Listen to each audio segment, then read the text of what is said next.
Rosa Belén Mayorga, asambleísta, ¿cómo está? ¿Me escucha? ¿Cómo está? ¿Qué tal? Buen día. Sí, yo escucho claro y fuerte. Quiero saber si ustedes también. Claro y fuerte, ya la estamos viendo. Para nosotros es un gusto tenerla aquí para conversar de un tema importante en este tiempo que tenemos, acerca de la ley de los derechos de las personas trans en el Ecuador. Háblenos de esto y bienvenida, Rosa. Muchísimas gracias, Nelson. Un saludo además a toda la gente que ahora mismo nos está mirando. Más allá de quizás ya pensar en una ley que no existe sobre la comunidad trans, ni específicamente, digamos, sobre la comunidad LGBTIQ+, yo quisiera más bien partir comentando que lo que hicimos el día lunes, este pasado lunes, como parte además de la agenda de actividades del Grupo Parlamentario de Amistad con la República de Uruguay, entre Uruguay y Ecuador, fue justamente analizar un poco la situación de las personas trans en el país y también qué pasa con la legislación uruguaya, porque en Uruguay sí existe una ley Ok, específicamente para la comunidad trans. Entonces, ok. un poquito, ¿no es cierto? Aprovechando este espacio, digo, los grupos de amistad tienen que servir para compartir Claro. experiencias legislativas, parlamentarias, nutrirnos, nutrir a otros países de las experiencias ecuatorianas.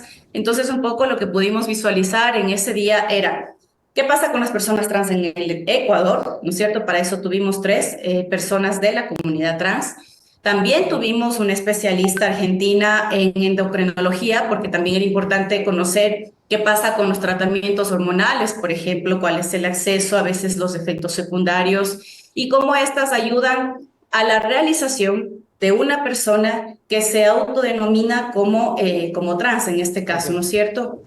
Y también pudimos ver la parte de la legislación uruguaya, que yo Ujú. diría que el gran componente de la legislación uruguaya o el gran avance en ese sentido es haber incorporado tanto en los registros propios de una persona como en los procedimientos institucionales a los que cualquier ciudadano puede acceder, incorporar la variable de identidad de género, Ujú. que no es más que superar o ir más allá de lo que sucede con la parte biológica, es decir, la asignación del sexo a nacer, sino el autorreconocimiento de cómo se siente la persona, cómo se identifica la persona. Abrir esa posibilidad ha hecho que en Uruguay, a partir de, insisto, incorporar en la ley y en los procedimientos la variable de identidad de género, a partir de ahí se han incorporado, como pudimos ver este día, se incorporaron una serie de garantías, considerando además que, claro, la comunidad trans ha sido una comunidad que por muchos años ha permanecido excluida, han sufrido vejámenes,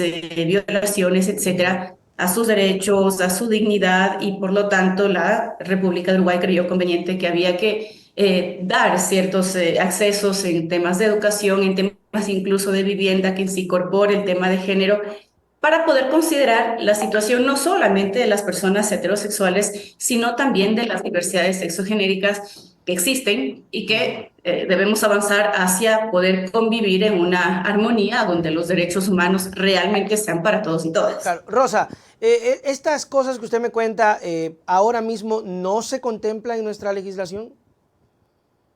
A ver, nuestra constitución, debemos recordar que es una constitución garantista de los derechos humanos Ya. y que cuando habla de los derechos humanos dice los derechos humanos son para absolutamente todas las personas sin discriminación alguna, ni de etnia, ni por género, ni por sexo, ni por religión, para absolutamente nada. Ahora, para que esa constitución pueda llegar a ser realidad, así como pasa en otros ámbitos de seguridad, de salud, de educación, de la misma vivienda, etcétera. Por eso tenemos una serie de leyes, ¿no es cierto?, en el Claro. país.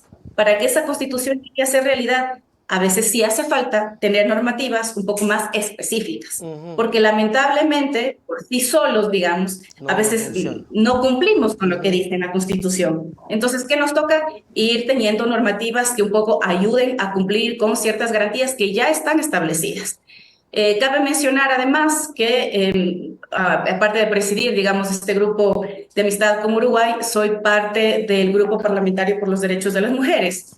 Y como grupo parlamentario por los derechos de las mujeres, donde también hay mucha compatibilidad, si se quiere, con lo que ocurre en este caso con las diversidades sexogenéricas, pues a este grupo parlamentario a quien se entregó por parte de algunos representantes de la comunidad trans de distintas partes del país, esto hace varios meses atrás. Se nos entregó una propuesta netamente laboral, ¿no? Un poco también la comunidad trans preocupada por los muy pocos, limitados accesos a empleos o a trabajos un poco más estables que muchas veces van de la mano con el trabajo sexual, van de la mano con el trabajo que tiene que ver con peluquería, por ejemplo, pero que es de su propio pecunio, es decir, no es que se les ha insertado o el sistema ha hecho que sean parte, digamos, productiva, laboral, activa de la dinámica económica, sino que es siempre por, digamos, la posibilidad y la demanda de supervivencia, ¿no es cierto? Todas las personas que buscan ciertas actividades que, digamos, tienen su subsistencia. Pero más allá de eso, y como cualquier otra persona, digamos, en el país, lo que hacen es también proponer ciertas cosas para que se puedan abrir, digamos, campos de empleo también para la comunidad trans. Eso es algo que todavía está en estudio, tiene que pasar por ciertos filtros, es una propuesta que tiene que fortalecerse y además hacerse como ley, que es lo que todavía no ocurre. Claro, yo estaba chequeando entonces, sí, yo estaba chequeando entonces que era o la propuesta que están proponiendo o es la legislación de Uruguay, según me explicaba. Pero aquí hay una cosa, Rosa. A ver, ocurre entonces que las empresas o los negocios o la contratación ve a una persona trans y no le da el trabajo solo por ser persona trans. Eso es lo que está pasando hoy en el país para que se busque que a través de la ley les puedan dar estos cupos, por decir, de porcentajes que hasta cierto punto es medio extraño, y usted explíquemelo, porque le decimos a la empresa, estás obligado, cuando debería ser la capacidad lo que determine y no el aspecto de la persona. A ver, es lo que está en discusión. Ya. Yo no podría decir que de manera general y absoluta, totalitaria, las empresas Claro. se detienen de contratar a una persona trans a la hora de darse cuenta, digamos, que es tal vez por su físico, su apariencia, las cosas hay que hablarlas como son. Sí, sí. Quizás sí, hay gente que todavía tiene mucha resistencia, hay muchas personas que quizás no logran comprender que es un tema de que la persona se reconoce a sí misma como hombre o como mujer y que eso muchas veces no coincide con la asignación del sexo a la hora de nacer y que también la identidad de género no va más allá de lo fisiológico o de lo biológico, sino que va más allá y va a una construcción como todas las personas lo hacemos en la sociedad porque nos relacionamos con lo cultural, con lo social, de unos modos. Y así como hay de unos modos en la parte heterosexual, también la hay en la homosexualidad. Y sí, podemos decir que quizás ahí hay una resistencia todavía a la hora de decir, bueno, pero ¿qué tal si tengo en mi equipo de trabajo una persona de tales características? Pero también lamentablemente tenemos que enfocarnos en otro aspecto, que no solamente tiene que ver con lo que pasa físicamente o por la representación física de una persona trans, sino también hablemos de la parte educativa. ¿Cuántas personas de la comunidad trans han tenido la misma posibilidad de estudio que hemos tenido usted y yo? Ok, eso. También nos deberíamos poner a pensar en eso y evidentemente a la hora de demandar espacios laborales también son conscientes de que deben tener posibilidades de capacitación. Claro que Porque sí. evidentemente una persona para entrar a trabajar en cualquier entidad, sea pública o privada, debe tener unos mínimos de conocimiento, Por de supuesto, por posibilidades, de supuesto. capacidades, porque tampoco le podemos pedir a las instituciones, bueno, contraten por contratar y porque tenemos que ser paternalistas y se acabó. Aquí es una corresponsabilidad y yo creería que debemos caminar en ambos sentidos. Por eso son cosas, y como lo hablé en esa jornada, es un tema que hay que pues, abordarlo con absoluta responsabilidad, respeto, con la profundidad del caso, para, claro, Y ir con la avanzando verdad, Rosa, en porque derecho y oportunidades. como usted dice, es Sí. cierto, hay que hablar las cosas como son. O sea, es real todo este problema que pasan las personas trans, los maltratos, la discriminación, no solamente ellos, sino incluso seguimos hablando de racismo, que me parece una cosa de locos en este país, pero existe todavía. Es cierto, pero tratando con la verdad de que lo que usted decía, tiene que ir de la mano, porque si no, vamos a estar luego en un proceso de es que toca contratar porque pobrecitos. Y eso me parece horroroso también, Rosa. Claro. No tiene que ser ese el enfoque, Así es. pero sí debemos pensar en que las personas de la heteronormatividad, ¿no es cierto? Lo que siempre se ha pensado como normal eh,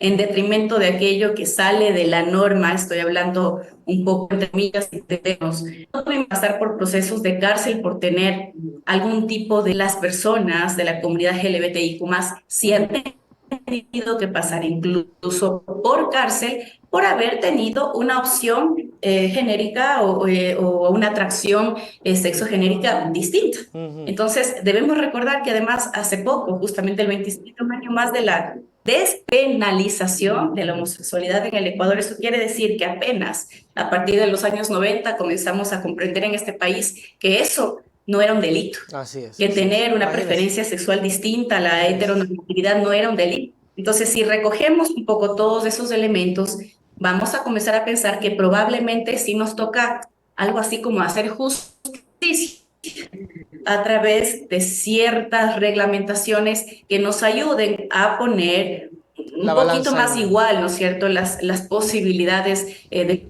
desarrollo de las personas. Esto no quiere decir que evidentemente vamos a tener una serie de amparos sin exigencias tampoco, y que a todo el mundo nos va a tocar hacer como muchas entregas y muchos esfuerzos para una parte de la población, cuando debemos pensar en absolutamente todos, claro, quienes conformamos esta sociedad, pero quienes estamos de la mano, digamos, con el tema de los derechos humanos, sí que pensamos en que evidentemente sí hay gente que ha sido mucho más maltratada, mucho más excluida, que hasta el día de hoy los están viendo raro, insultando, burlándose, cosas que las propias mujeres muchas veces todavía estamos en la lucha de erradicar eso, mucho más esas poblaciones, porque todavía son más atacadas. Entonces ese día analizábamos, hay temas de seguridad que son completamente importantes y hoy mismo nos importan y nos preocupan mucho. Lo propio con el factor económico, con las posibilidades laborales, pero el tema de los derechos humanos es transversal, porque esas mujeres, ¿no es cierto?, transgénero,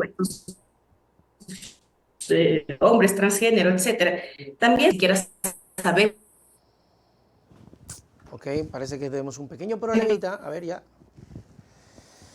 Con el internet.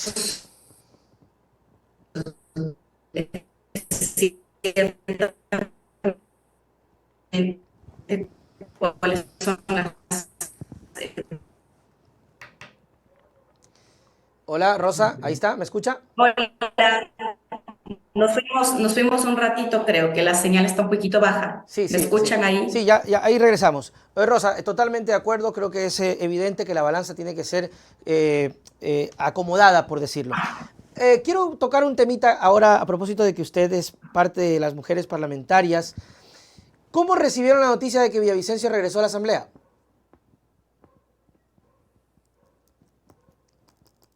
Ahí se me quedó el internet. A ver, como yo siempre he manifestado, francamente, a veces alimos demasiada atención. Entonces yo a veces soy un poco enemiga, ¿no?, de pasarnos hablando de un asambleísta que, como cualquier otro, tiene que dedicarse a cumplir con sus funciones y con las responsabilidades que tiene, porque pues ha sido elegido por el pueblo ecuatoriano para eso. Ahora, claro, sí es un contraste, si se quiere, porque justamente ayer hay una multa por el vejamen y por la violencia política de género del cual fue víctima nuestra compañera Mónica Palacios, en este caso por parte del ex asambleísta Ordóñez, ahora secretario nada más y nada menos que de Seguridad, que hasta ahora lamentablemente vemos que todavía el puesto le ha quedado muy grande al señor, y al mismo tiempo vemos que una jueza le restituye la posibilidad de que Fernando Villavicencio regrese a la Asamblea Nacional después de que esta Asamblea Nacional decidió que el señor tenía que cumplir con una sanción de 31 días fuera de la Asamblea Nacional, justamente por tener en su lenguaje, tanto escrito en Twitter como hablado cuando está en el Parlamento, de una serie de acusaciones y palabras que suele decir, digamos, se trata de la bancada UNES de la Revolución Ciudadana. Y ahí estuvo una queja muy bien, digamos, propuesta y argumentada de una de nuestras compañeras que fue agredida verbalmente por este señor en uno de sus tweets que acostumbra poner.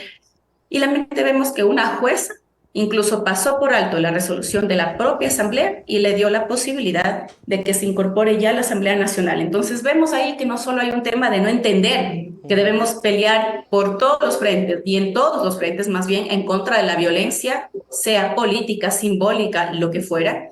No podemos, no alcanzamos a entender y es increíble que desde la propia justicia no se alcance a entender eso, que tienen que ser parte de la lucha, no tienen que estar en contra. Pero no solo eso, sino que en estos aspectos vemos que lamentablemente todavía se sigue pasando por encima de las decisiones propias de la Asamblea Nacional y me parece que eso también es una injerencia de una función en otra. Y parece que nos estamos acostumbrando a eso y esto no se puede seguir permitiendo, ¿no? Totalmente, y eso hace que la institucionalidad del país tambalee, porque entonces, entonces ¿para qué están ahí ustedes? ¿Para qué está la Asamblea? Entonces, hacen algo y está luego ¿Y la para qué justicia. tenemos los organismos propios de la Asamblea? ¿Para qué está el CAL?